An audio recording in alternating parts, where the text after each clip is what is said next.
চট্টগ্রামের সাতকানিয়া, লোহাগাড়া, চন্দনাইশ ও বাঁশখালী উপজেলার অসংখ্য গ্রাম বন্যার পানিতে তলিয়ে গেছে। জেলার ৭ উপজেলায় মোতায়েন করা হয়েছে সেনাবাহিনী। মাতামুহুরী, সাঙ্গু, খোয়াই, ডাকাতিয়া ও কুশিয়ারা সহ বেশ কয়েকটি নদ নদীর পানি বিপদসীমার উপর দিয়ে প্রবাহিত হচ্ছে। তৃপ্তি তেওয়ারি রিপোর্ট। গত সপ্তাহে সৃষ্টি হওয়া নিম্নচাপের প্রভাবে টানা বর্ষণ আর পাহাড় থেকে নেমে আসা ঢলে চন্দনাইশ, সাতকানিয়া, বাঁশখালী ও লোহাগড়ার বিস্তীর্ণ এলাকা বন্যার পানিতে তলিয়ে গেছে। ফুলে ফেঁপে উঠেছে শঙ্খ ও ধনু নদী।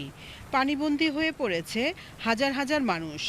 চট্টগ্রাম, কক্সবাজারের পাশাপাশি পানির নিচে তলিয়ে রয়েছে পার্বত্য চট্টগ্রামের ৩ জেলার বিভিন্ন অঞ্চল। আগামী ৪৮ ঘণ্টা বৃষ্টিপাত অব্যাহত থাকলে বন্যা পরিস্থিতি আরও অবনতি হতে পারে বলে জানিয়েছেন আবহাওয়া অফিস। বন্যার কারণে ইতোমধ্যেই চট্টগ্রাম ও পার্বত্য চট্টগ্রামের অনেক দুর্গম এলাকায় খাদ্য ও বিশুদ্ধ পানির সংকট দেখা দিয়েছে। বিভিন্ন সড়ক পানির নিচে তলিয়ে যাওয়ায় এসব এলাকায় স্থলপথে ত্রাণ পৌঁছানো কঠিন হয়ে পড়েছে। এই ধরনের এলাকায় নৌ ও বিমান সহায়তায় ত্রাণ পৌঁছে দেওয়ার প্রস্তুতি গ্রহণ করা হয়েছে।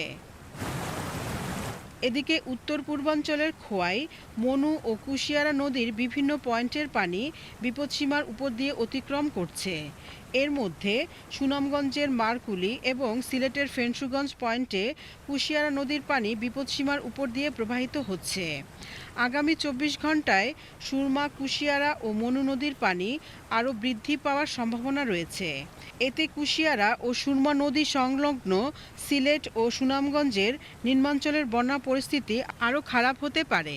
পানি উন্নয়ন বোর্ডের বন্যা পূর্বাভাস ও সতর্কীকরণ কেন্দ্র জানিয়েছে, দেশের উত্তর, উত্তর পূর্ব এবং দক্ষিণ পূর্বাঞ্চলের প্রধান নদীগুলোর পানি বিপদসীমার উপর দিয়ে প্রবাহিত হচ্ছে। বিশেষ করে তিস্তা নদীর পানি দ্রুত বৃদ্ধি পাওয়ায় নীলফামারী, লালমনিরহাট এবং গাইবান্ধা জেলার নদী সংলগ্ন নিম্নাঞ্চল প্লাবিত হয়েছে। উজান থেকে নেমে আসা পাহাড়ি ঢল এবং দেশের ভেতরে ভারী বৃষ্টিপাতের কারণে এই পরিস্থিতি তৈরি হয়েছে, যা আগামী কয়েকদিন অব্যাহত থাকতে পারে। একই সময় দক্ষিণ পূর্ব পার্বত্য অববাহিকায় ফেনী, চট্টগ্রাম ও খাগড়াছড়ি জেলার কিছু স্থানের নদী সংলগ্ন নিম্নাঞ্চলেও বন্যা পরিস্থিতি দেখা দিতে পারে। এছাড়া উপকূলীয় জেলা লক্ষ্মীপুর ও নোয়াখালীর নদী সংলগ্ন নিম্নাঞ্চলগুলো সাময়িকভাবে প্লাবিত হওয়ার সম্ভাবনা রয়েছে বলে জানায় বন্যা পূর্বাভাস ও সতর্কীকরণ কেন্দ্র।